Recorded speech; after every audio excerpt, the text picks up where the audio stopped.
Welcome to Don't Fear the Weight podcast with your host Vicky Masita, bringing together science and personal experience. Hi guys, welcome to the next episode of Don't Fear the Weight podcast. I am again your tiny titan host, Vicky Masita. I again never change, but my guests always do. And the biggest transformation or the biggest change comes from this guest that I have on today. He is Mr. Drew Manning. Hi Drew, how are you doing? Good, Vicky, how are you? I'm not too bad. Thanks ever so much for joining us today. So I take it that a lot of people know you've got a huge social network out there at the moment, and you've got a big name out over in America. But for people who don't know who you are, why don't you just give us a little bit of a background and just see, or just tell people where you come from, who you are, do all the Cilla-like questions that they used to do on blind dates. Yeah, for sure. That sounds good. So for the most part, most people know me from my Fit2Fat2Fit story, which I did about 6 years ago in 2011. But the background story to that is I grew up in a family of 11 brothers and sisters, and we all played sports. I played American football and wrestling since I was a little kid. And so I was always in shape. And I became a personal trainer in 2009. Mm-hmm. And growing up your entire life in shape, part of my identity was based on what my body looked like. And when I became a trainer, I was training people who were overweight. There was an obvious disconnect between me and them, because I couldn't understand why it was so hard for them just to follow the meal plans and do the workouts that I gave them. Like, here you go, just do it. Why are you struggling? Like, it's not that hard. You just put down the junk food, you go to the gym. And they would tell me all the time, like, oh, Drew, I cheated on the meal plans. Like, I had soda even though you told me not to, or like, I didn't get to the gym this week. And I'm like, well, I don't understand why it's so hard for you. And they would tell me, you know, Drew, you don't understand, because for you it's easy, but for me it's hard. And I kind of took that to heart. And, you know, I was your typical personal trainer, like kind of like a know-it-all, kind of judgmental. But I really took that to heart. And I really felt like there was something that I was missing that I needed to learn as a trainer. When they told me those things, I'm like, okay, how can I be a better trainer? And I was going through all these crazy ideas. And for whatever reason, the idea of getting fat on purpose, it clicked like in my mind, and I felt instantly, this is something I need to do. Like, this was like such a crazy idea, but I was feeling like pulled in that direction. And so for whatever reason, it made sense in my mind. And I even Googled like to see that no one else had done it before, like on purpose at least. Yeah. And so I started a website, YouTube channel, and I started documenting my journey and kind of just announced it to friends and family, and that was it. And just kind of ran with it, and it grew organically, obviously, because it was such a crazy thing that no one had ever seen before. So basically, in a nutshell, what I was planning on doing was for 6 months, no exercise, unrestricted diet, and we can kind of go over those foods in a little bit, and put on, you know, I was expecting to gain 50 to 60 pounds. I ended up gaining 76 pounds total. Wow. In 6 months. Yeah. And then and then the next half was to put my money where my mouth is and walk the walk and show people this is how you lose the weight. Okay. And so 6 months of gaining, 6 months of losing, that was the idea when I first started. Okay. And it was quite extraordinary, really, because looking at you before you put on all of that weight, you were in amazing shape. I mean, you had a good six-pack, and you had big, broad shoulders and big arms, and you really did talk the talk of being a personal trainer. Now, just before we get into the idea of when you started to put on weight and how you felt and everything, because I take it from going from fit to fat, the emotions that you must have felt by doing that were just incredible. But just before you decided to do that, did you really kind of delve into it and think, well, what's this going to do about my health? How am I going to deal with getting fat? Did you ever think about your client's psychological and emotional connection with foods before you took on this journey? Or was it that simple comment saying it's easy for you before it made you realize that it was more to just giving somebody a diet plan? Here's the thing. No, I knew physically the transformation. I knew what was going to happen. I knew the man boobs and the big gut and the love handles were going to be a part of the journey. What I wasn't prepared for was how much of it was going to be mental and emotional for me. My goal was to hope to gain, have some more relatability to my clients so I could better understand where they're coming from. But I didn't know how that would manifest and what that would look like exactly during the journey. I just knew that I was going to be eating a lot of junk food and not exercising for 6 straight months. And I'll be honest, at first it was fun. Like, it was the sense of freedom where I could go to the grocery store, skip the produce section, go check out all the amazing cereal we have here in America and all the amazing like cookies and crackers and chips and snacks. And it's amazing how many options we have. It's ridiculous, but it was fun for a little bit. And then very quickly, this journey, which I knew it was going to be physical, became so much more mental and emotional so quick. And that's where the biggest lessons were learned too. Right. Okay. And this is what we're trying to push actually on this, one of these podcasts that I do quite a lot, is it's more to just food and training. There's a lot of emotion. There's a lot of psychological connections, especially with women, that they have a bad day and they emotionally want to go and eat. And it's easy for people like yourself and myself who are personal trainers, coaches, physique athletes, that kind of thing, to just kind of disconnect from everything and just go, well, it's fine because I'm on the plan. But a general population client is so much more different than that. So it's lovely to hear you kind of say, I wanted to be more in tune and more mentally connected with my clients to see what they were going through. Okay, so let's have a chat then about how you dealt with getting fat. So obviously America, like you said, has this huge array of beautiful, yummy, delicious foods like cookies and chocolate and things like that. So when, say, like your first week, I take it that you were a quote-unquote clean eater beforehand. When you started putting all of this junk into your body, did you feel absolutely terrible and have lethargy and bloating and other digestive issues? Not initially. It took a good couple weeks for my body to kind of adjust to the food, to where I started to feel those symptoms. Like the first month, I felt okay. Like I gained, I think, 20 pounds the first month, 24 pounds maybe, which is a lot. Don't get me wrong, but a lot of it was water weight. But I didn't feel too out of shape yet, and I was still kind of having fun. I could walk upstairs without breathing heavy. About a month into it, I started snoring at night, which affected my sleep, which affected my mood, which affected my energy levels, which affected so many aspects of my life. So my sleep was affected, and then walking upstairs became really difficult, where I was huffing and puffing by the top, and then bending over and clipping my toenails. I had to hold my breath. I've never experienced that before. And so all that visceral fat around my organs and my lungs caused me to have to like come up for air so I could go back down again and clip my toenails. God, that sounds awful. Well, I was married at the time. My wife at the time, she was pregnant. She's like, now you know what it's like for us pregnant women, because we have the same problem with our big bellies getting in the way. So I was starting to experience that. But very quickly, that sense of freedom that I felt, it went away. And then I was trapped. And I'm like, oh, I have 5 more months of this. Like, how am I going to do this? And so, the types of foods that I was eating was really surprising to a lot of people, because I'm sure over there you guys have heard of Super Size Me by Morgan Spurlock, where he ate McDonald's, right? Yeah. I think the majority of the general public knows fast food is unhealthy. Like, we get that. We still eat it. But anyways, what I want to do is focus on everyday typical American foods that a lot of us grew up on in the 70s and 80s that we might not think is that bad for us. So I want to focus on all the highly processed foods that are cheap, convenient, and they taste really good. Don't get me wrong, the food tastes good. So a lot of white bread and white pasta and juices and granola bars and chips, cookies, crackers, sugary cereal, sugary sodas, things like, we have like frozen foods and SpaghettiOs and macaroni and cheese and all these foods. And so that's what I would eat. And it surprised so many people. So like, here's a typical day for me. I would wake up, have breakfast, and a big glass of juice, because I remember as a kid, I would see commercials on TV that was a complete American breakfast. It was cereal, toast, and orange juice. Yeah. And that's what I remember as a kid. Like, that was a complete American breakfast. So that's what I have for breakfast. A few hours later, for a snack, I would have a granola bar and a Mountain Dew, which is a soda, sugary soda. For lunch, I would have a couple peanut butter sandwiches on white bread, like peanut butter and jelly, peanut butter and honey, very typical American lunch. And then a snack between lunch and dinner was a bag of chips and another Mountain Dew. And then for dinner was white pasta, marinara sauce, and meatballs. And then, of course, when you're at home watching TV, you're watching The Biggest Loser, you're eating ice cream and cookies. That's what was. Because they can't eat it. That was my routine. And so basically, I had hundreds of people email me that were watching this on YouTube, and like, dude, you eat exactly the foods that I eat. You know what I'm saying? Can you still see me okay? Yeah, I can see you. Okay, cool. I had so many people email me that would say, you eat exactly how I eat. And so it surprised how I have to take my laptop in today actually to get service at the Apple store. So, okay, cool.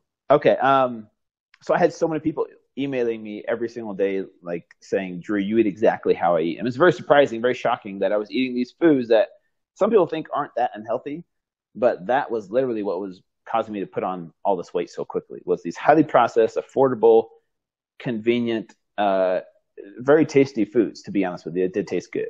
Yeah. Okay, so and I take it it's obviously also going to be the abundance of calories. Yeah, I mean, here's the thing. I wasn't tracking too closely, like monitoring everything. I just kind of ate when I was hungry, and if I was full, I would stop. But the thing that was surprising was how quickly I would get hungry again, even though I would have a big bowl of macaroni and cheese or a big bowl of Cinnamon Toast Crunch.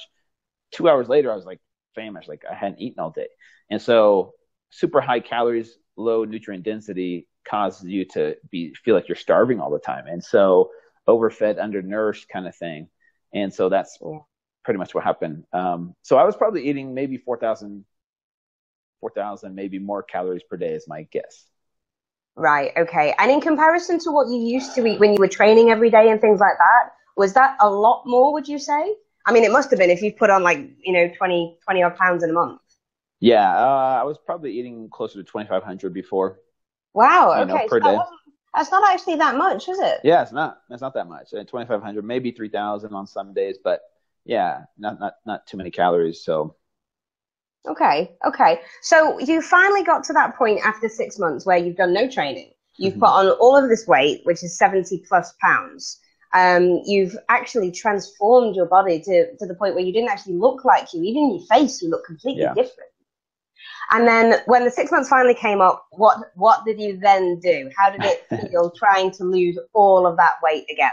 Yeah, well, first, before I got to that point, one thing that I want to iterate is that the fact that this journey became very mental and emotional for me. Like when I was this overweight, I kind of freaked out in public. Like I wanted to go up to complete strangers and tell them, hey, I'm not really overweight. Like this is just an experiment. Here's my before picture. Go to this website. Because it was part of my identity. And once I lost my identity because my body was gone, I didn't know how to deal with that. And so like my wife at the time, I would cover up in front of her, stepping out of the shower. I didn't want her to see me naked. I didn't want to see myself naked. And so it really was very hard mentally, emotionally. And then one time I wasn't able to play with my daughter who was 2 because I was so out of shape. I got chafing and out of breath all the time. And she was 2 and she didn't understand why, but I was like, I can't play with you. Like I'm so tired. And she started crying. And it just made me realize how many millions of people can't play with their kids or their grandkids because of their health. Not so much their weight, but because of their health and how bad that must suck. Like it sucked even for me, and I was doing it on purpose. But so here I was, with all these surprises of how hard this was mentally, emotionally. And then I had 75 pounds, and then the 6-month mark came, and I was excited. I was like, I'm ready to get my body back. I'm so sick of this. Like the man boobs were everywhere. The big gut got in the way. It was always sweaty. I would always get, it was during the summer, so I'd always get sweaty man boobs, which we would call swoob, like, underneath. And that's so funny. So, like, all these little things are so uncomfortable. And then I was ready, but here's the thing. The first 2 weeks of going back to fit were hell. Like, they sucked so bad because my body was so used to the processed foods. I went from like 4,000 to 5,000 calories of this macaroni and cheese and Cinnamon Toast Crunch and Mountain Dew foods to 2,000 calories of, real whole food. The food did not taste good. I was grumpy. I was moody. I had headaches all the time. I was going through these withdrawal symptoms that I've never experienced before. And it finally clicked. This is what my clients were telling me of how hard it was for them to get off these foods that they've been eating their whole life. And I tried to put them on a meal plan. And that's why they struggle so much. The emotional attachment to food is way more powerful than I ever imagined. I used to think it was just a lack of willpower.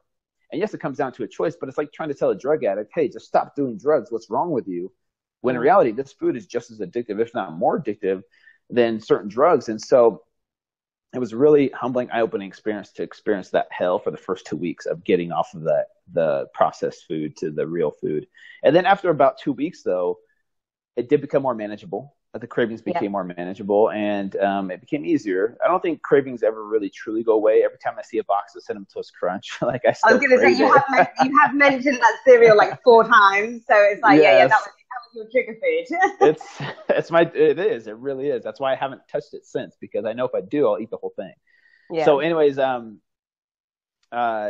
it did get easier, and I actually skipped exercise the first 30 days. I wanted to focus only on nutrition to show people it really comes down to nutrition. Like the power of nutrition is way more important than the power of just exercising once or twice a day. Like if you can get your food down, which is the hardest part, but the most important part, that's where you'll see the most results. And so that's kind of what I did for the first 30 days. And then I went back to the gym after the first 30 days. Okay, excellent. And so you've done that one, and then, so how did it feel just kind of getting your ass up off the sofa and doing something?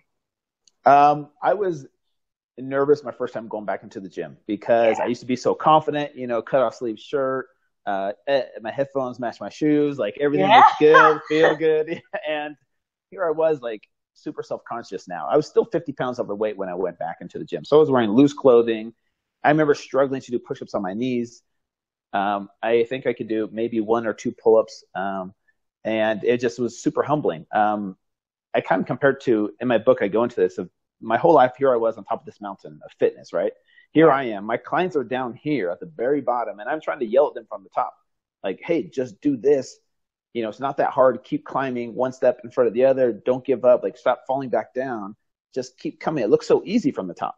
Now that I was down at the bottom looking up for the first time, it was way harder than I thought it would be, that climb back up. And so I did get back to fit.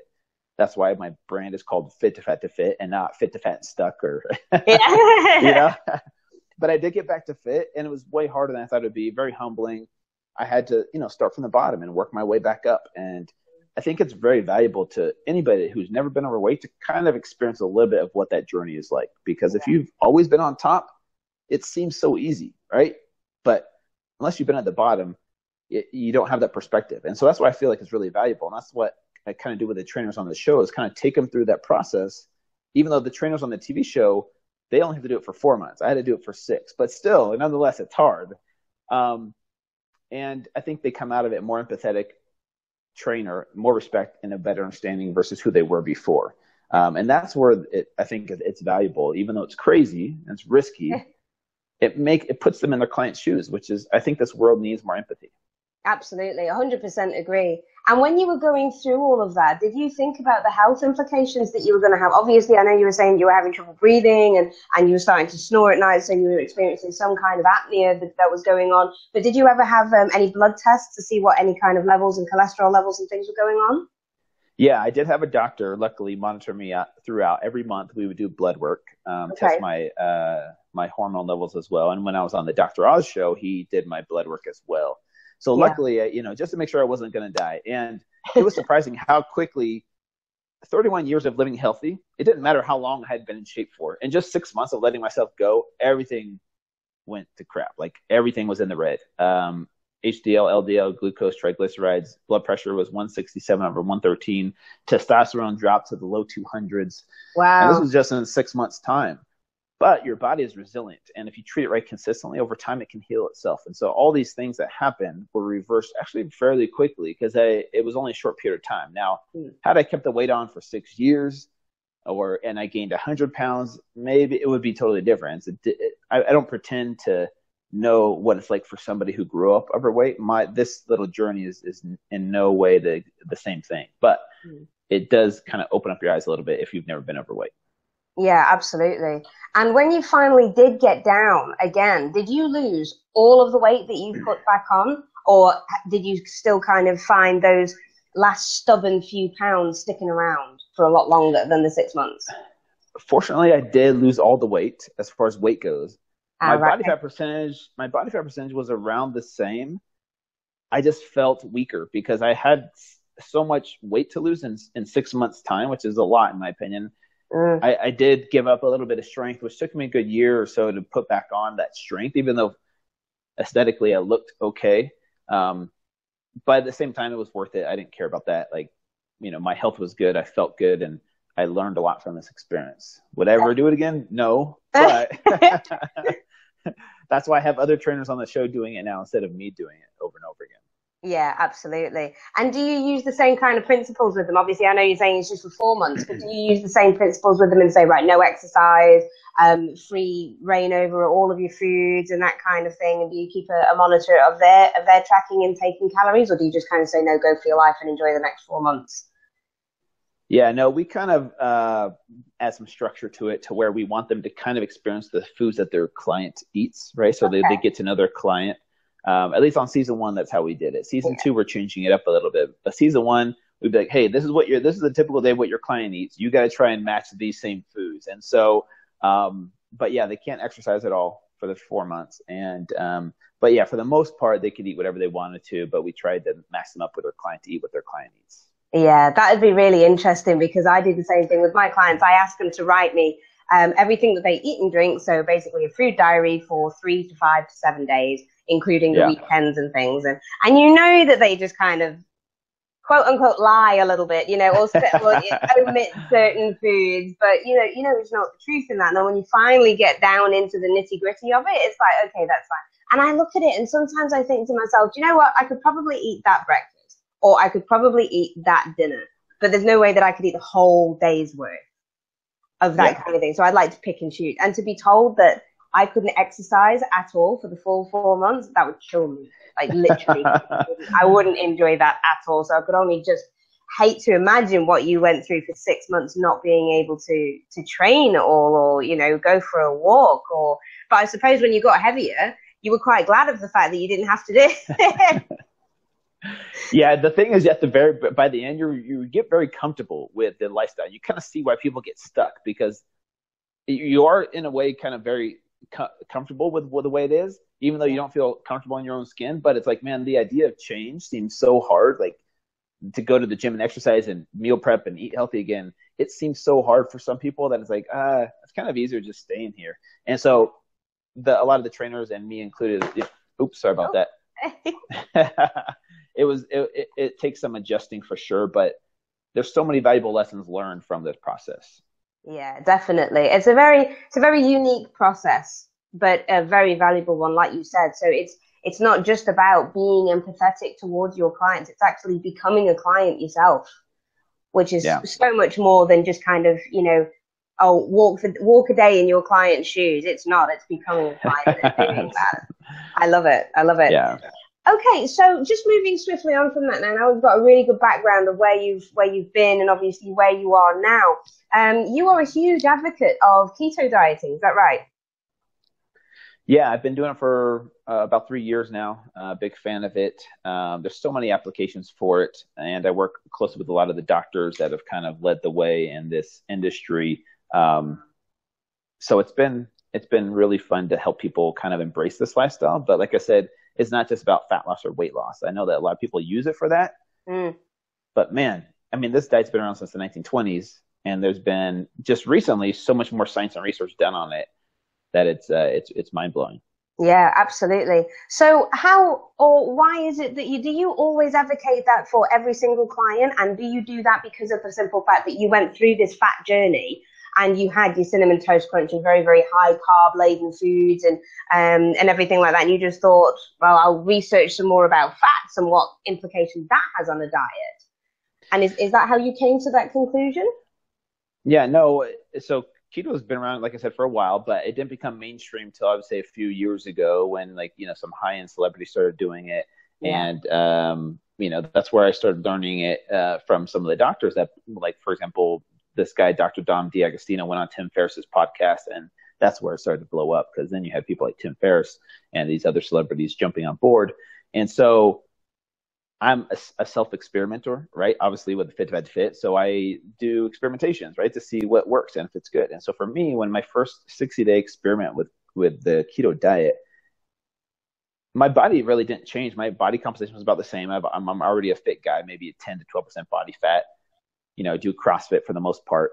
And so I wasn't expecting like my body composition to change, which it really didn't. Like I stayed fit and lean, but the biggest thing that I loved about it was it was more so nutrition for my brain. My brain felt so much clearer. So my improvement in cognitive function and mental clarity and focus and energy throughout the day was like night and day versus before. Eating 6 small meals a day, high protein, high carb, lower fat approach, typical bodybuilder diet, which, if you're trying to get lean, that works. Like it still works, right? But the keto diet, the thing I loved about it was my brain was so much sharper. I could go all day eating only 2 meals, getting in a CrossFit workout, doing podcasts and going and doing speaking engagements and only eating twice a day. So I wasn't a slave to food. I didn't have to bring 6 small meals with me throughout the day. I can go 7-8 hours, in between meals sometimes if I needed to and not have to worry about, losing my muscle.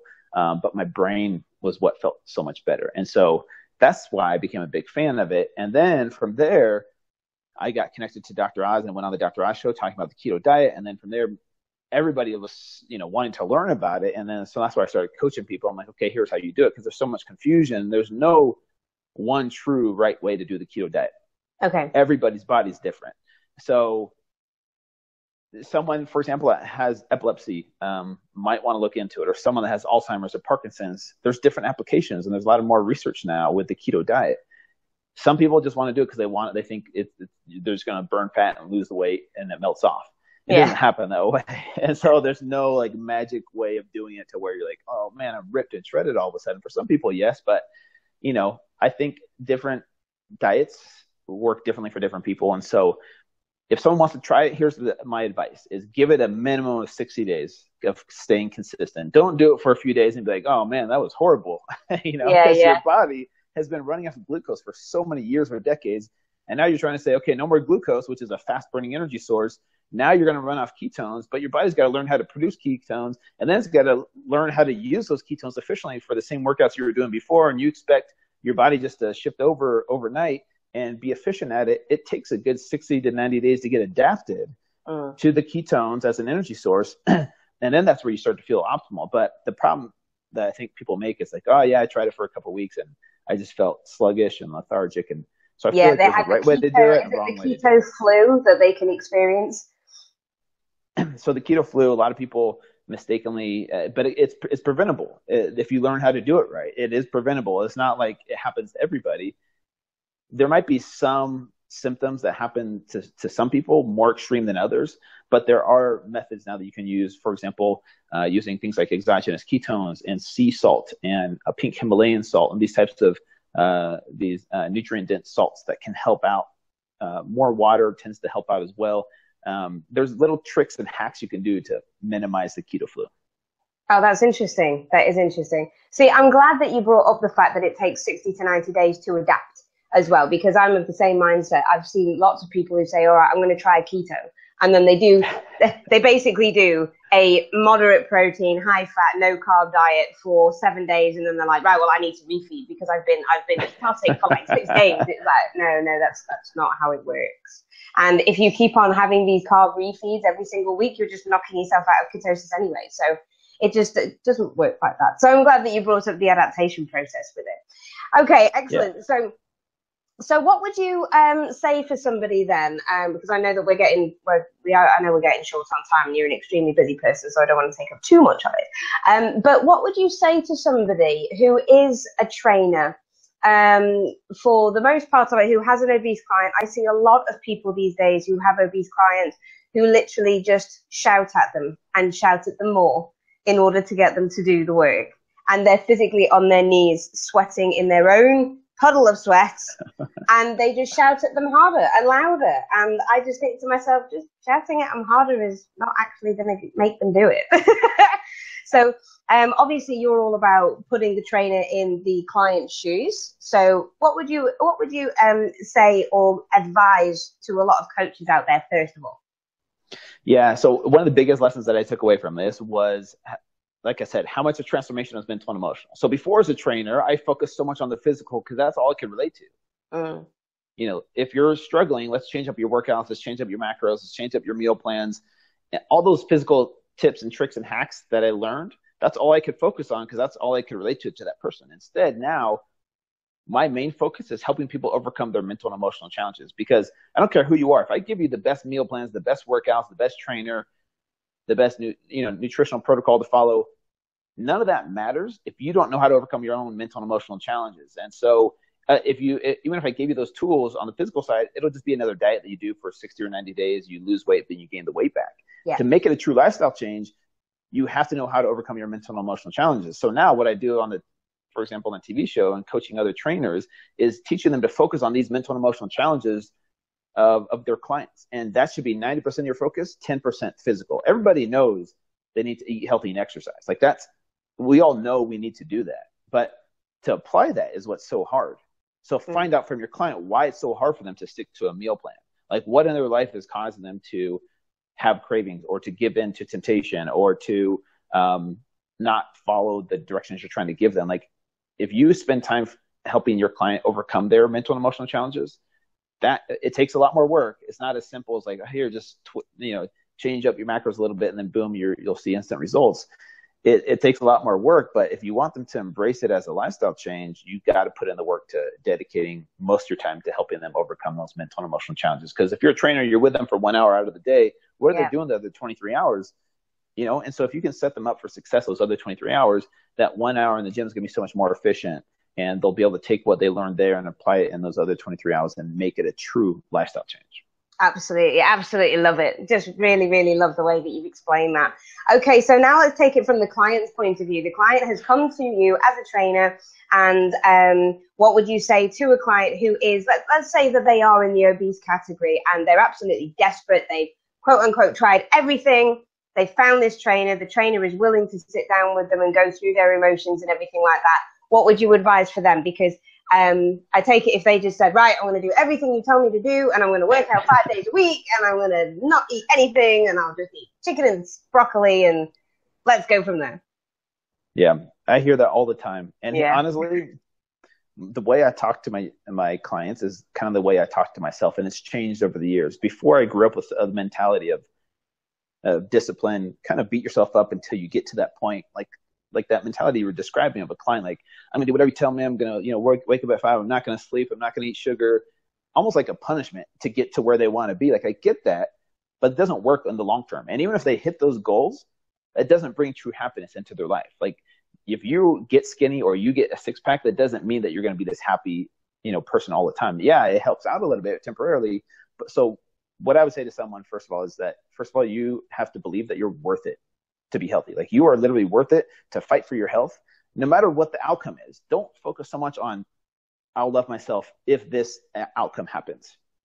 Learn to love yourself the way you are now while you're working on a better version of yourself. And I feel like if we could teach our clients to learn to love themselves the way they are while they're working on a better version of themselves, they'll be so much happier during the process, and they'll learn to love the journey instead of, oh, I can't wait to fit into those size 0 jeans. Like, I get we try and dangle that carrot in front of the clients all the time. But at the end of the day, like I said, that doesn't bring happiness. If you can teach your client to be happy the way they are now and focus just on the process and the habits and not the outcome and the results, they'll be so much happier in life in general that you're giving them so much more than just a healthier body, right? Yeah. There's so much more to this life than the physical. I mean, we're physical, mental, emotional, spiritual beings, not just, we shouldn't be defining ourselves by what our body looks like, first of all, but we do that in the fitness industry. And it's sad and unfortunate because people beat themselves up because they think they're a failure because they don't have a 6-pack. Yeah. Man, when did we become like that? Like, it's kind of crazy. So my goal, and I know it's not the most manly thing, but self-love is super powerful. And I don't care if you're a dude or a girl, you need to learn to love yourself the way you are.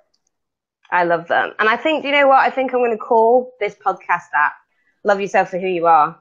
Because I think I think it's a really, really good thing to understand, because so many people come to you and they actually start crying, don't they? And they're saying that they do get to that level of desperation.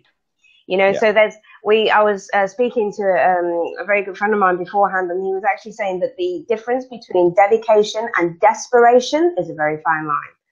And you can be dedicated to your fitness goals, but if you're desperate to hit them, then you're going to be hitting all kinds of walls that are going to stand in your way. So I really do love that. Okay, that's amazing, Drew. And I really appreciate you giving me your time today. I know it's smack bang in the middle of the day for you, and it's late over here for me, so I really appreciate it. Just before you go, tell us where the listeners can find you and follow you and contact you if they need you. Yeah, so my brand is Fit2Fat2Fit, Fit2Fat2Fit that's my website. It's the name of my book. Facebook, Twitter, Instagram, you can find me at Fit2Fat2Fit. My podcast is Fit2Fat2Fit Experience. My TV show is Fit2Fat2Fit on A&E. Season 1 is on A&E. Season 2 is coming out in January, so be on the lookout for that in January 2018. Cool. I think that's pretty much it. Excellent. No, that's great. And I'll put all of those links at the end of this podcast, as always, guys, in the comment section on YouTube, and it will be on there as well for your iTunes listeners. So once again, Drew, thank you ever so much for giving us your time today. And I will tag you in all of the posts so we can share it around and get people knowing you and following that program, because it's going to be an insane watch. I know that for definite.